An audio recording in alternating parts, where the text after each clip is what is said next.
بالله من الشيطان الرجيم. بسم الله الرحمن الرحيم. الحمد لله الرحمن الرحيم. إياك نعبد وإياك نستعين. اهدنا الصراط المستقيم صراط الذين أنعمت عليهم غير المغضوب عليهم ولا الضالين. بسم الله الرحمن الرحيم. ألف لام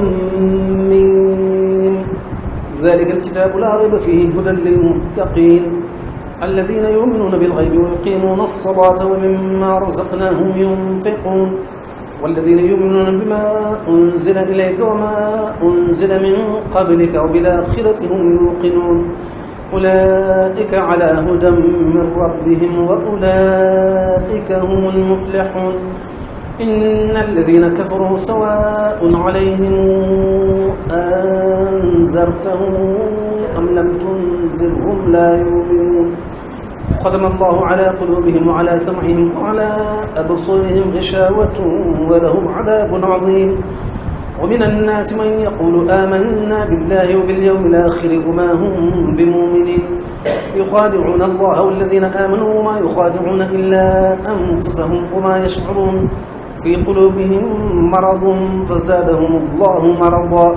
ولهم عذاب أليم بما كانوا يكذبون.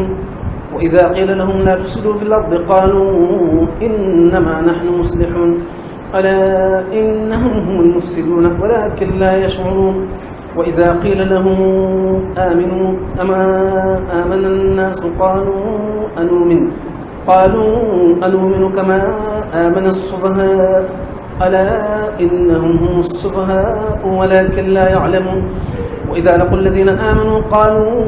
آمنا وإذا خلوا إلى شياطينهم قالوا إنا معكم إنما نحن مستهزئون الله يستهزئ بهم ويمدهم في طغيانهم يعمهون. أولئك الذين اشتروا الضلالة بالهدى فما ربحت تجارتهم وما كانوا مهتدين. مثلهم كمثل الذي استوقد نارا فلما أضاءت ما حوله ذهب الله بنورهم وتركهم في ظلمات لا يبصرون صم بكم عمي فهم لا يرجعون. أو كصيب من السماء فيه ظلمات ورعد وبرق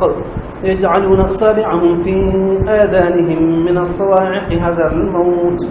حذر الموت والله محيط بالكافرين. يكاد البرق يخطف أبصارهم كلما أضاء لهم مشوا فيه وإذا أظلم عليهم قاموا ولو شاء الله لذهب بسمعهم وأبصارهم إن الله على كل شيء قدير. يا أيها الناس اعبدوا ربكم الذي خلقكم والذين من قبلكم لعلكم تتقون الذي جعل لكم الأرض فراشا والسماء بناء وأنزل من السماء ماء فأخرج به من الثمرات رزقا لكم فلا تجعلوا لله أندادا وأنتم تعلمون. وإن كنتم في ريب مما نزلنا على عبدنا فاتوا بسورة من مثله وادعوا شهداءكم من دون الله إن كنتم صادقين. فإن لم تفعلوا ولن تفعلوا فاتقوا النار التي وقودها الناس والحجارة أعدت للكافرين. وبشر الذين آمنوا وعملوا الصالحات أن لهم جنات تجري من تحتها الأنهار كلما رزقوا منها من ثمرة رزقا قالوا هذا الذي رزقنا من قبل وأتوا به متشابها ولهم فيها أزواج مطهرة وهم فيها خالدون. إن الله لا يستحي أن يضرب مثلا ما بعوضة فما فوقها فأما الذين آمنوا فيعلمون أنه الحق من ربهم وأما الذين كفروا فيقولون ماذا أراد الله بهذا مثلا يضل به كثيرا ويهدي به كثيرا وما يضل به إلا الفاسقين الذين ينقضون عهد الله من بعد ميثاقه ويقطعون ما أمر الله به أن يوصل ويفسدون في الأرض أولئك هم الخاسرون. كيف تكفرون بالله وكنتم أمواتا فأحياكم ثم يميتكم ثم يحييكم ثم إليه ترجعون وهو الذي خلق لكم ما في الأرض جميعا ثم استوى إلى السماء فسواهن 7 سماوات وهو بكل شيء عليم وإذ قال ربك للملائكة إني جاعل في الأرض خليفة قالوا أتجعل فيها من يفسد فيها ويسفك الدماء ونحن نسبح بحمدك ونقدس لك قال إني أعلم ما لا تعلمون وعلم آدم الأسماء كلها ثم عرضهم على الملائكة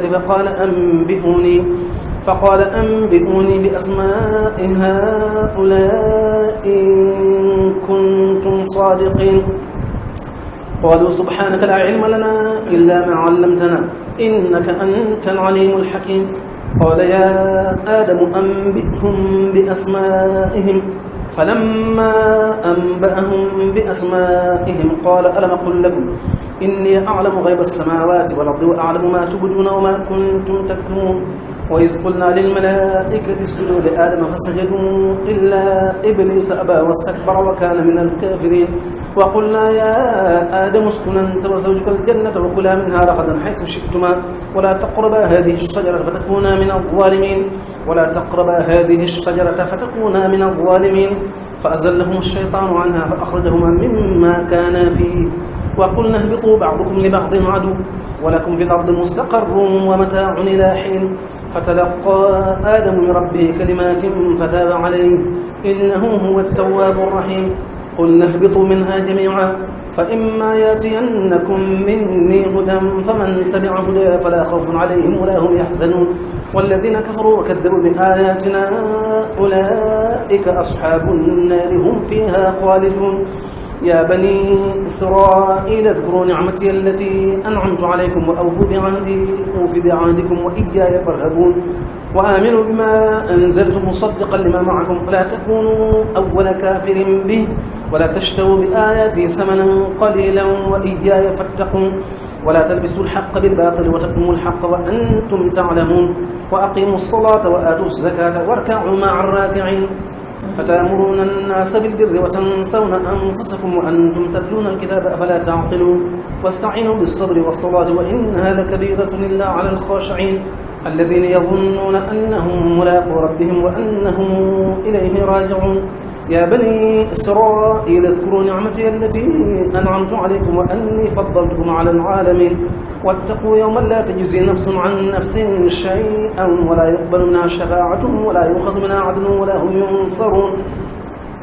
وإذ نجيناكم من آل فرعون يسومكم سوء العذاب يذبحون أبناءكم ويستحيون نساءكم وفي ذلكم بلاء من ربكم عظيم وإذ فرقنا بكم البحر فأنجيناكم وأغرقنا آل فرعون وأنتم تنظرون وإذ واعدنا موسى 40 ليلة ثم اتخذتم العجل من بعده وأنتم ظالمون ثم عفونا عنكم من بعد ذلك لعلكم تشكرون وإذا آتينا موسى الكتاب والفرقان لعلكم تهتدون وإذ قال موسى لقومه يا قوم إنكم ظلمتم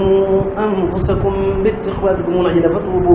فتوبوا إلى بارئكم فاقتلوا أنفسكم ذلكم خير لكم عند بارئكم فتاب عليكم إنه هو التواب الرحيم وإذ قلتم يا موسى لن نؤمن لك حتى نرى الله جهرة فأخذتكم الصاعقة وأنتم تنظرون ثم بعثناكم من بعد موتكم لعلكم تشكرون وظللنا عليكم الغمام وأنزلنا عليكم المن والسلوى كلوا من طيبات ما رزقناكم ما ظلمونا ولكن كانوا أنفسهم يظلمون وإذ قلنا ادخلوا هذه القرية فكلوا منها حيث شئتم رغدا وادخلوا الباب سجدا وقولوا حطة يغفر لكم خطاياكم وسنزيد المحسنين فبدل الذين ظلموا قولا غير الذي قيل لهم فأنزلنا على الذين ظلموا رجزا من السماء بما كانوا يفسقون وإذ استسقى موسى لقومه فقلنا اضرب بعصاك الحجر فانفجرت منه 12 عينا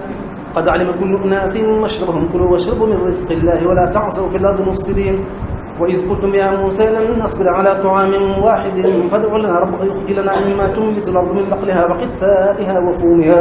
وفومها وعدسها وبصلها قال أتستبدلون الذي هو أدنى بالذي هو خير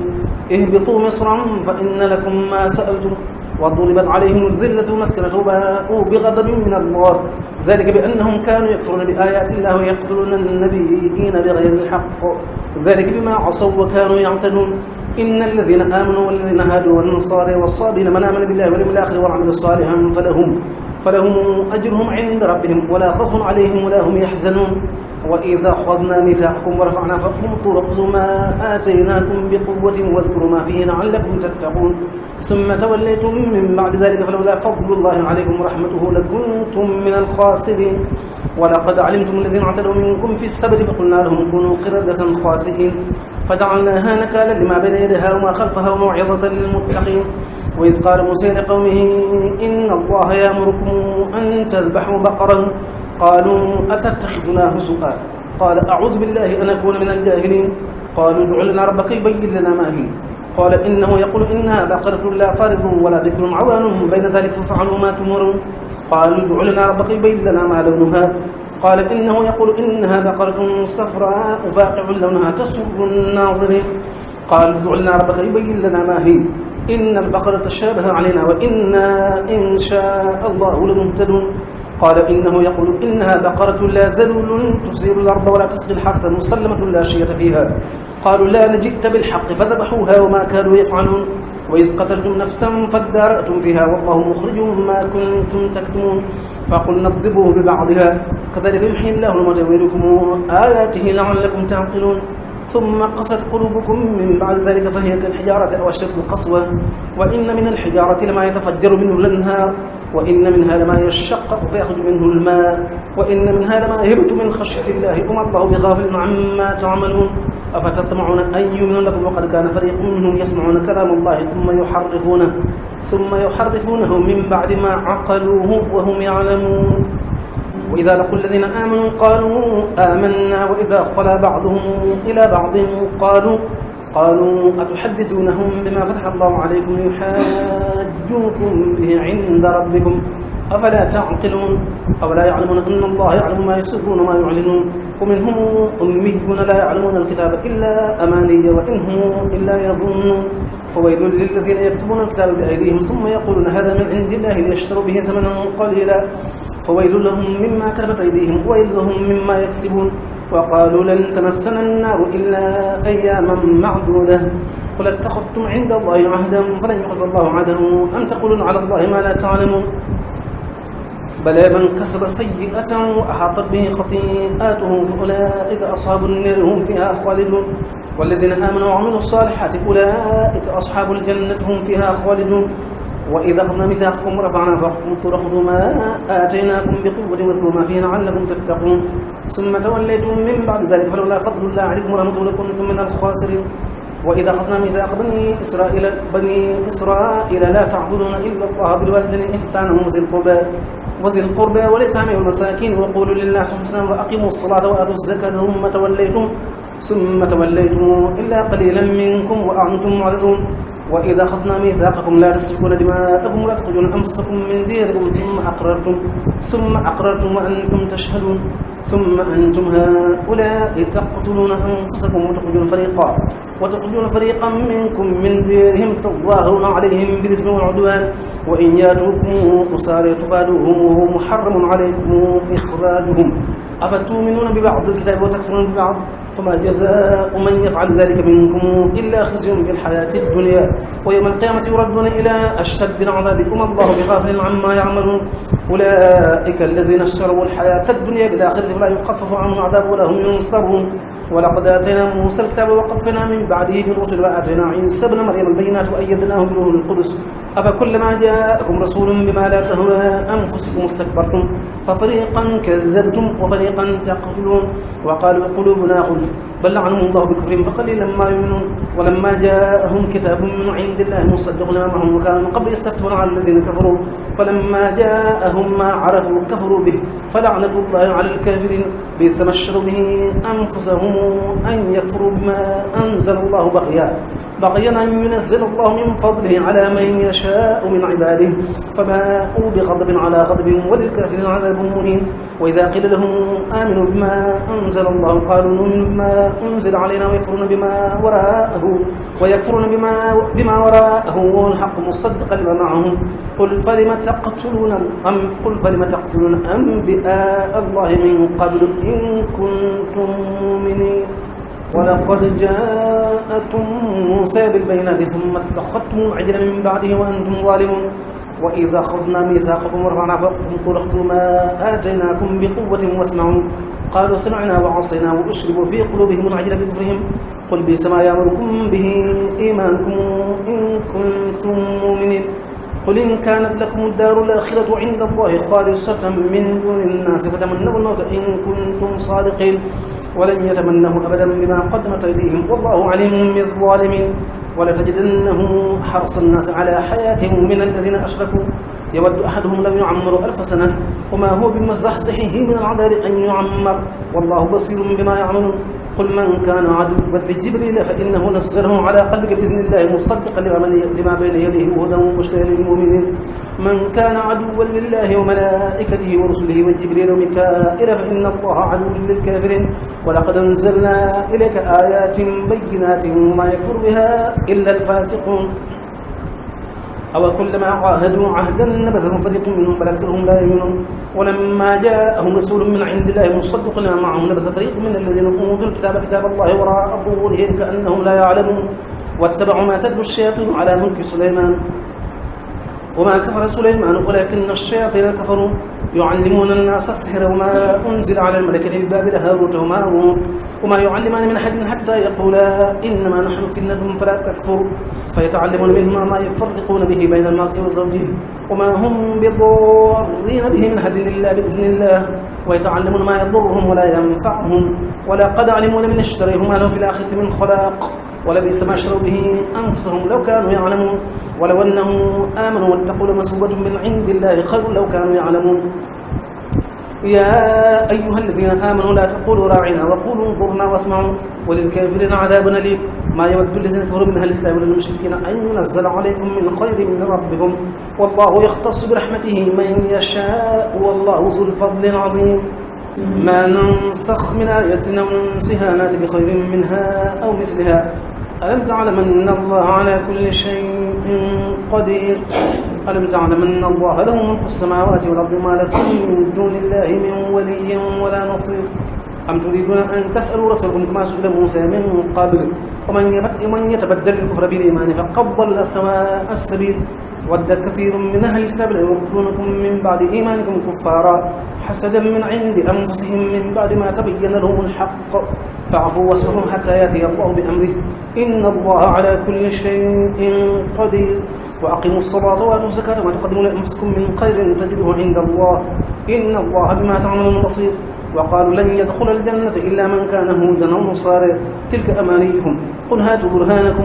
إن كنتم صادقين بلى من أسلم وجهه لله وهو محسن فله أجره عند ربه ولا خوف عليهم ولا هم يحزنون وقالت اليهود ليست النصارى على شيء وقالت النصارى ليست اليهود على شيء وهم يتلون الكتاب كذلك قال الذين لا يعلمون مثل قولهم فالله يحكم بينهم يوم القيامة فيما كانوا فيه يختلفون ومن أظلم ممن منع مساجد الله أن يذكر فيها اسمه وسعى في خرابها أولئك ما كان لهم أن يدخلوها إلا خائفين لهم في الدنيا خزي ولهم في الآخرة عذاب عظيم ولله المشرق والمغرب فإنما تولوا فثم وجه الله إن الله واسع عليم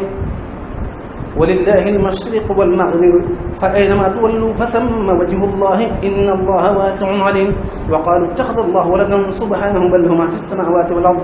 كل له قانتون بديع السماوات والأرض إذا قضى أمرا فإنما يقول له كن فيكون وقال الذين لا يعلمون لولا يكلمنا الله أو تأتينا آية كذلك قال الذين من قبلهم مثل قولهم تشابهت قلوبهم قد بينا الآيات لقوم يوقنون إنا أرسلناك بالحق بشيرا ونذيرا ولا تسأل عن أصحاب الجحيم ولن ترضى عنك اليهود والنصارى حتى تتبع ملتهم قل إن هدى الله هو الهدى ولئن اتبعت أهواءهم بعد الذي جاءك من العلم ما لك من الله من ولي ولا نصير الذين آتيناهم الكتاب يتلونه حق تلاوته أولئك يؤمنون به ومن يكفر به فأولئك هم الخاسرون يا بني إسرائيل اذكروا نعمتي التي أنعمت عليكم وأني فضلتكم على العالمين واتقوا يوما لا تجزي نفس عن نفس شيئا ولا يقبل منها عدل ولا تنفعها شفاعة ولا هم ينصرون وإذ ابتلى إبراهيم ربه بكلمات فأتمهن قال إني جاعلك للناس إماما قال ومن ذريتي قال لا ينال عهدي الظالمين وإذ جعلنا البيت مثابة للناس وأمنا واتخذوا من مقام إبراهيم مصلى وعهدنا إلى إبراهيم وإسماعيل أن طهر بيتي للطائفين والعاكفين وركع السجود وإذ قال إبراهيم رب اجعل هذا بلدنا آمنا وارزق أهله من الثمرات من آمن منهم بالله واليوم الآخر قال ومن كفر فأمتعه قليلا ثم أضطره إلى عذاب النار وبئس المصير وإذ يرفع إبراهيم القواعد من البيت بإسماعيل ربنا تقبل منا إنك أنت السميع العليم ربنا واجعلنا مسلمين لك ومن ذريتنا أمة مسلمة لك وأرنا مناسكنا وتب علينا إنك أنت التواب الرحيم ربنا وبعث فيهم رسول منهم يتلو عليهم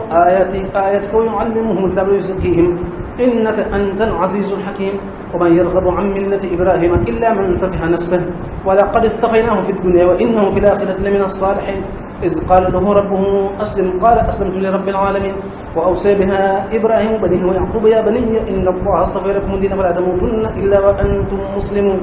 أم كنتم شهداء إذ حضر يعقوب الموت إذ قال لبنيه ما تعبدون من بعدي قالوا نعبد إلهك وإله آبائك إبراهيم وإسماعيل وإسحاق إلها واحدا ونحن له مسلمون تلك أمة قد خلت لها ما كسبت ولكم ما كسبتم ولا تسألون عما كانوا يعملون وقالوا كونوا هودا ونصارى تهتدوا قل بل ملة إبراهيم حنيفا وما كان من المشركين قولوا آمنا بالله وما أنزل إلينا وما أنزل إلى إبراهيم وإسماعيل وإسحاق ويعقوب والأسباط والأسباط وما أوتي موسى وعيسى وما أوتي النبيون من ربهم لا نفرق بين أحد منهم ونحن له مسلمون فإن آمنوا بمثل ما آمنتم به فقد اهتدوا وإن تولوا فإنما هم في شقاق فسيكفيكهم الله وهو السميع العليم صبغة الله ومن أحسن من الله صبغة ونحن له عابدون قل تحاجوننا في الله وهو ربنا وربكم لنا أعمالنا ولكم أعمالكم ونحن له مخلصون أم يقولون إن إبراهيم وإسماعيل وإسحاق ويعقوب الأسباط كانوا هودا ونصارى قل أنتم أعلم أم الله ومن أظلم ممن كتم الشهادة عنده من الله وما الله بغافل عما تعملون تلك أمة قد خلت لها ما كسبت ولكم ما كسبتم ولا تسألون عما كانوا يعملون سيقول السفهاء من الناس ما ولاهم عن قبلتهم التي كانوا عليها قل لله المشرق والمغرب يهدي من يشاء إلى صراط مستقيم وكذلك جعلناكم أمة وسطا لتكونوا الشهداء على الناس ويكون الرسول عليكم شهيدا وما جعلنا القبلة التي كنت عليها إلا لنعلم من يتبع الرسول ممن ينقلب على عقبه وإن كانت لكبيرة إلا على الذين هدى الله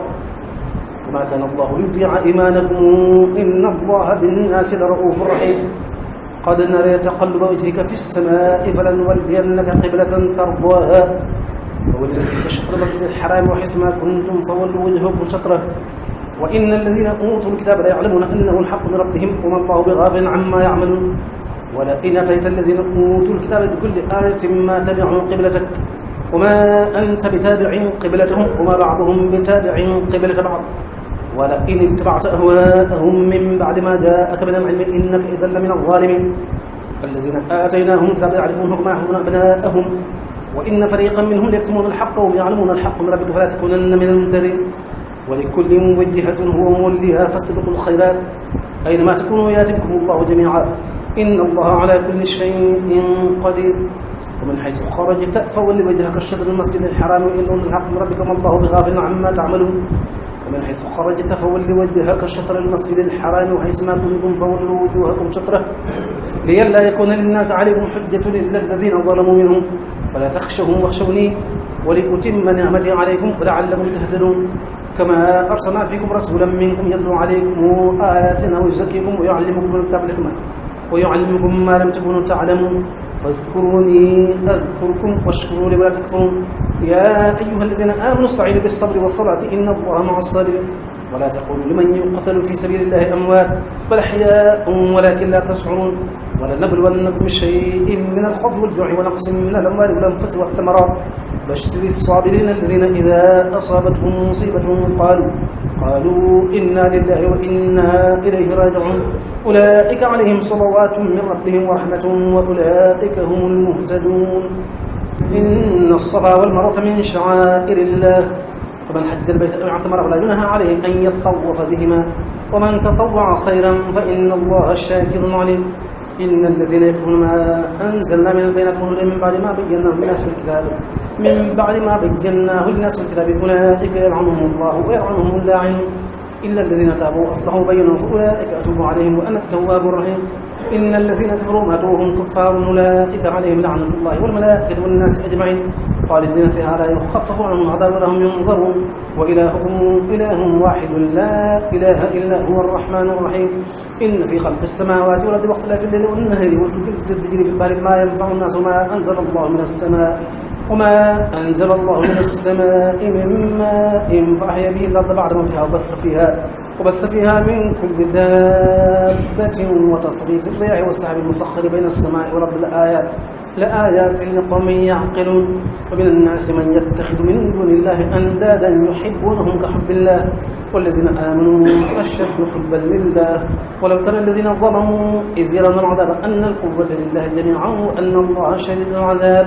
إذ تبرأ الذين اتبعوا من الذين اتبعوا ورأوا العذاب وتقطع بهم الأسباب وقال الذين اتبعوا لو أن لنا كرة فنتبرأ منهم كما تبرأوا منا كذلك يريهم الله أعمالهم حسرات عليهم وما هم بخارجين من النار يا أيها الناس كلوا مما في الأرض حلالا طيبا ولا تتبعوا خطوات الشيطان إنه لكم عدو مبين إنما يأمركم بالسوء والفحشاء وأن تقولوا على الله ما لا تعلمون وإذا قيل لهم اتبعوا ما أنزل الله قالوا بل نتبع ما ألفينا عليه آباءنا أولو كان آباؤهم لا يعقلون شيئا ولا يهتدون ومثل الذين كفروا كمثل الذين أنفقوا ما لا يسمعون إلا دعاء ونداء صم بكم عمي فهم لا يعقلون يا أيها الذين آمنوا كلوا من طيبات ما رزقناكم واشكروا لله إن كنتم إياه تعبدون إنما حرم عليكم الميتة والدم ولحم الخنزير وما أهل به لغير الله ومن اضطر غير باغ ولا عاد فلا إثم عليه إن الله غفور رحيم إن الذين يكتمون ما أنزل الله من الكتاب ويشترون به ثمنا قليلا أولئك ما يأكلون في بطونهم إلا النار ولا يكلمهم الله يوم القيامة ولا يزكيهم ولهم عذاب أليم أولئك الذين اشتروا الضلالة بالهدى والعذاب بالمغفرة فما أصبرهم على النار ذلك بأن الله نزل الكتاب بالحق وإن الذين اختلفوا في الكتاب لفي شقاق بعيد بالله من الشيطان الرجيم بسم الله الرحمن الرحيم الحمد لله رب العالمين الرحمن الرحيم مالك يوم الدين إياك نعبد وإياك نستعين اهدنا الصراط المستقيم صراط الذين أنعمت عليهم غير المغضوب عليهم ولا الضالين بسم الله الرحمن الرحيم سبح اسم ربك الأعلى الذي خلق فسوى والذي قدر فهدى والذي أخرج المرعى فجعله غثاء نحوا سنقرئك فلا تنسى إلا ما شاء الله إنه يعلم الجهل وما يخفى ونيسرك لليسرى فذكر إن بعد الذكر سيذكر من يخشى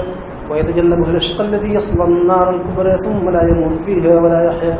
قد أفلح من تزكى وذكر اسم ربه فصلى بل تؤثرون الحياة الدنيا والآخرة خير وأبقى إن هذا لفي الصحف الأولى صحف إبراهيم وموسى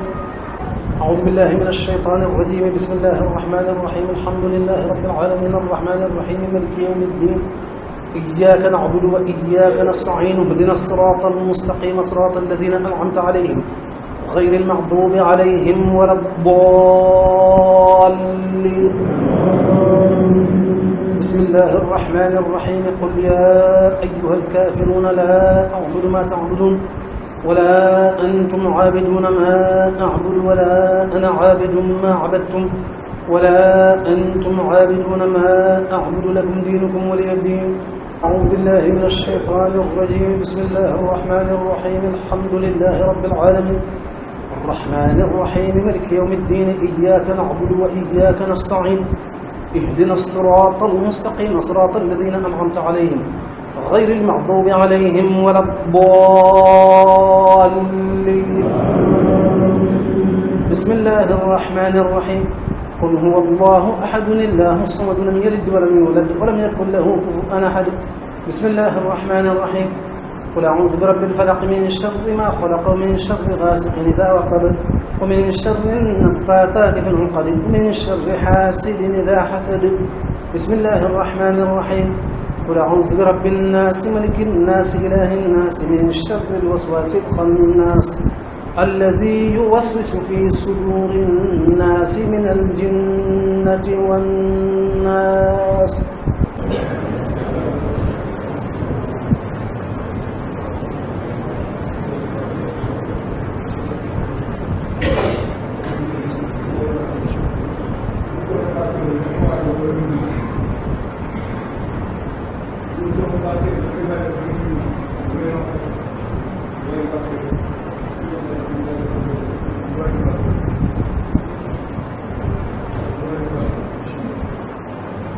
بسم الله الرحمن الرحيم. اللهم بحق وجه الله تعالى صل وسلم وبارك